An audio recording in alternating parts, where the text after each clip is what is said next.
नमस्कार दोस्तों, मैं हूं यशपाल। द सक्सेस टिप में आप सभी का स्वागत है। दोस्तों, हम लोगों ने इसके पहले वाले वीडियो में देख लिया था वृद्धि एवं विकास का पहला पार्ट, और इसके बाद आज दूसरा पार्ट देखेंगे। हाँ, तो आइए बिना देर किए हुए शुरू करते हैं। दोस्तों, देखेंगे बाल विकास के सिद्धांत। बाल विकास के सिद्धांत क्या है, आइए समझते हैं। ठीक, इसके अनुसार प्रत्येक जाति अपनी जाति के अनुरूप विकास के प्रतिमान का अनुसरण करती है, जैसे मानव और जानवर, हाथी में घोड़ा। आइए इसको समझते हैं एग्जाम्पल में। जैसे मानव, इसमें प्रत्येक जाति अपनी ही जाति का अनुरूप विकास करती है। इसका मतलब क्या है, जैसे इंडिया में कोई व्यक्ति, कोई बच्चा पैदा होता है तो उसको दो आंख, दो नाक, दो कान, दो हाथ, दो पैर, इसी तरीके से पूरी दुनिया में कहीं भी बच्चा पैदा होगा तो उसको उसका पैटर्न जो रहेगा एक ही तरीके से रहेगा। ऐसा नहीं है कि इंडिया में बच्चे पैदा होते हैं तो उसके पास दो आंख दो नाक है, और अमेरिका में बच्चे पैदा होंगे तो उसको पूंछ हो जाएगी। नहीं, ऐसा नहीं है।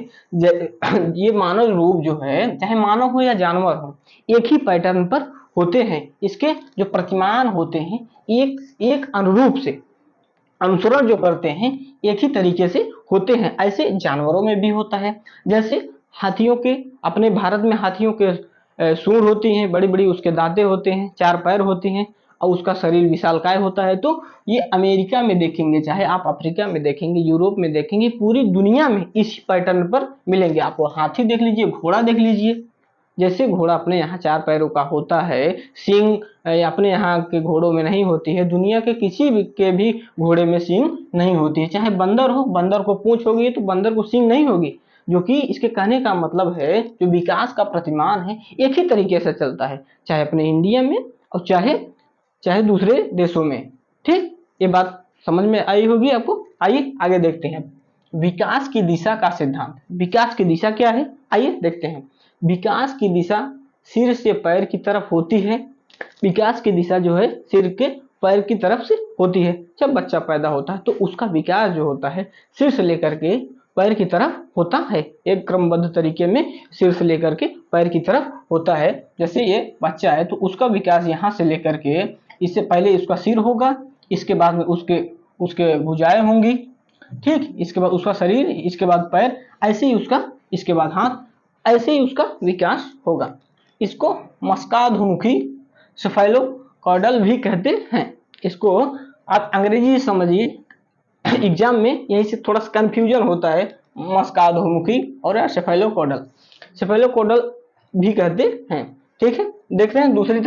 दूसरी तरफ जब हमारे विकास का क्रम मध्य से शुरू होकर बाहर की तरफ होता है, यह समीपस्थ, या इसको हम समीपस्थ विकास भी कहते हैं, या दूरभिमुख प्रोक्सिमो डिस्टल विकास कहलाता है। प्रोक्सिमो डिस्टल विकास कहलाता है। जो बच्चे का शरीर जो मध्य से शुरू होता है उसको प्रोक्सिमो डिस्टल कहते हैं। प्रोक्सिमो डिस्टल कहते हैं जिस बच्चे का विकास जो है शरीर के मध्य से, जैसे यहाँ मध्य से होगा तो आधा नीचे आधा ऊपर, मध्य से विकास शुरू होगा। और यहाँ ऊपर वाले में सिर से विकास पैर की तरफ होता था, यहाँ मध्य से शुरू होता है। आइए आगे देखते हैं।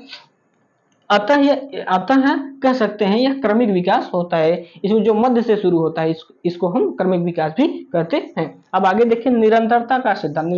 निरंतरता का सिद्धांत क्या है, जो कि विकास जीवन पर्यंत चलने वाली प्रक्रिया है। इसकी कभी गति मंद होती है, कभी तेज होती है।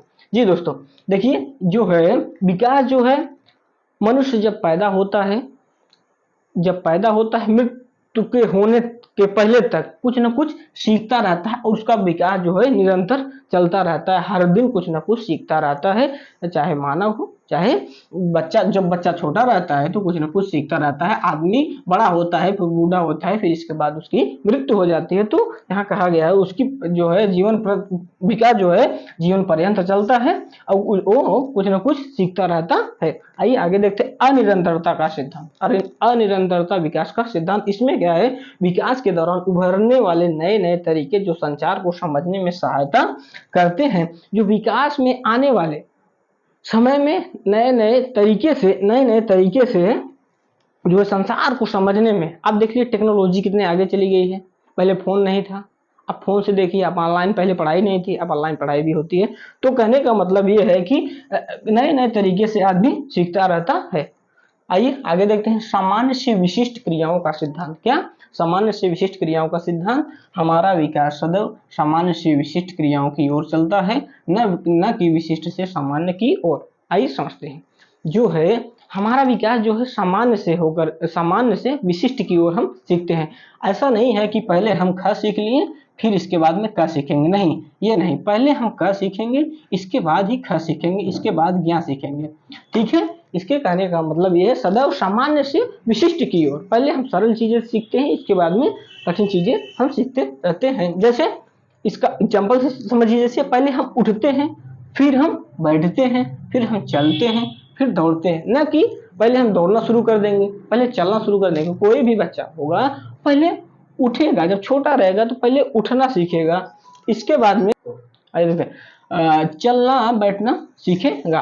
आइए दोस्तों आगे देखते हैं, पूर्वानुमान का सिद्धांत, जो कि विकास का कुछ हद तक पूर्वानुमान लगाया जा सकता है, लेकिन सभी बच्चों के विकास की दर अलग अलग होती है। ये क्या है? पूर्वानुमान का सिद्धांत। इसमें बच्चे को विकास कितना होगा, ऐसा तो नहीं है कि बच्चा होते ही उसको जान जाएंगे आप ये इंजीनियर बनेगा, ये डॉक्टर बनेगा, नहीं। ये है कि उसके मानसिक क्रियाओं को देख करके, उसकी मानसिक आयु को देख करके ये अनुमान लगाया जा सकता कि नहीं, हाँ, ये बच्चा जो है आगे कुछ ठीक कर सकता है। आइए देखते हैं, एकीकरण का सिद्धांत क्या है। इसमें बच्चों में एकीकरण का गुण पाया जाता है, जैसे शारीरिक और मानसिक रूप से ये पता लगाया जा सकता है। आइए देखते हैं, वर्तुलाकार बनाम रेखीय प्रगति, ये क्या है? ये विकास कभी भी रेखीय नहीं होता है और कभी भी सीधी रेखा में नहीं चलता है, उसकी गति धीमी या तेज होती। इसके पहले हमने